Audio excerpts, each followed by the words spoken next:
Hey everyone, welcome back. Road to PB&J and Chicago Marathon Day 2 is here.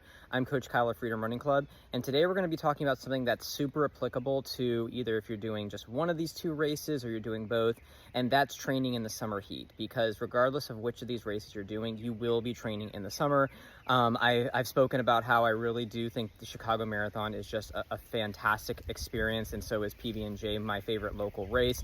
But if you're doing either of these ones, you are signing up to doing a lot of running in the summer heat. And there's some safe things that you can take away from this. So we're going to be talking about some of the practical applications that you can use. We're going to talk about what's actually happening, why running in the heat is so much harder, and some other odds and ends that you might benefit you regardless of which of these races you're going to be doing.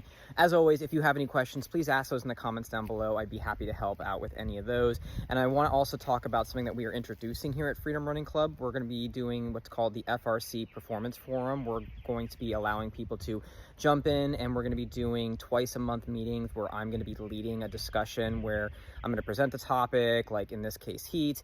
We're going to let people do Q&A afterwards, and they're going to have access to those videos. So if you have any questions on what that might look like for you, maybe you're someone that wants some help with coaching but doesn't really want a full training plan like we do here at Freedom Running Club, this might be something for you. I'm going to have some information about it in the caption down below. Feel free to shoot me an email on that, and I can help you with what that might look like in your situation. But getting to the topic at hand here, heat and how we can actually train for it. So the biggest thing that I would say is making sure that you're taking some time to think about the timing of your runs.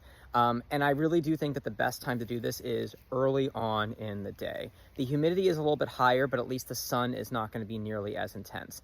Basically, the worst times to run are going to be around like noon to like 4 or 5 o'clock. The sun is just so intense. It's still pretty muggy outside. I would really recommend avoiding those times. But the tricky thing is if you do like to run in the afternoon, you're going to run into summer thunderstorms. If you're in the Tampa Bay area and the surrounding general areas, that's pretty common. I don't know how the weather pattern is for the rest of the country, obviously, but where I am here in Tampa, that's going to be really sort of like a damper if you're expecting to do like a longer run or a workout and you just can't do it because there's lightning all over the place. So don't put yourself in that position. So I would always say you can always push a workout back later in the day if need be, but you can't go back in time and make it earlier in the day. So always try to prepare to get it done early. I think that's going to be your best opportunity in a lot of cases. So that's the first thing, talking about timing. Get these runs in early so that you're less impacted by heat. It is going to be a little bit more muggy, but that tends to be something that the heat is really going to impact you. And in particular, why is it so hard to run in the heat? And I want to talk just very briefly about what is actually happening here with the mechanics. So basically, when you are out there and you're running, when you start to accumulate heat, your body wants to cool you down. And one way that it does that is it's going to actually push more of your blood to your skin because that's a cooling mechanism. It's closer to the outside air. If your blood is not in and around doing what it needs in terms of aerobic performance, that's going to like decrease what you can actually do aerobically. So a couple of things happen.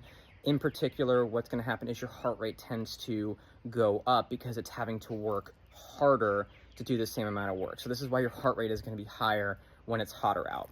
But there's another mechanism that happens as you get into the run. If you've heard about things like cardiac drift, this happens generally just because of fatigue, but in hot conditions, if you lose 1% of your body weight in water, you're going to be dropping 10 to 15% in your athletic performance, and your beats per minute can increase 3 to 5 beats per minute just because of losing 1% of your body weight in water. And that's not a lot. And that's actually from studies that were done through USA Track and Field, some of the recommendations they have for their athletes. So that's where that is coming from. So that's kind of the general gist of why that is an issue and why you want to make sure that you're continuing to hydrate throughout your run. So another thing that you're going to want to do is you have to plan to have a place to get some water, electrolytes, whatever it is, you have to have some place to where you can stop and get some more hydration. I've been a big proponent of you want to make sure that a lot of these continuous runs are as continuous as they can be. So going out and, you know, your long runs, if you have to stop because it's an intensity thing, that means your long run is probably too fast for where you are right now. But in this case, because your heart rate starts to jump up, you need to stop to get water. I recommend in these conditions, personally, it's what I'm doing, what I recommend for my athletes, stop for almost twice as long for water. So if the recommendation, 30 to 60 seconds for water, stop for 90 seconds, for 2 minutes, so you can just get more fluids in and let your body just reset a little bit there.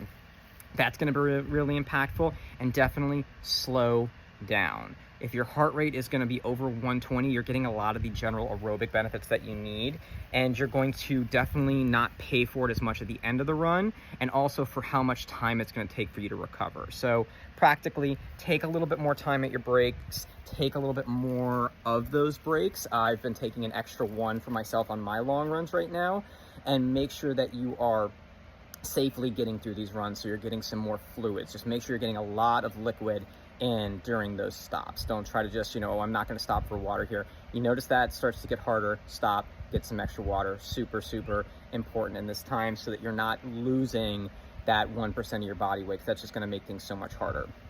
But obviously, as you're sweating, you're not just losing water, you're losing electrolytes. And so the recommendation from the American College of Sports Medicine is 300 to 600 milligrams of sodium per hour after you've done outdoor work for about an hour, or aerobic, it doesn't matter if it's outdoor or indoor, but aerobic work for an hour. So anything that you're doing that's into that over 60-minute range, try to get at least 300 milligrams of sodium.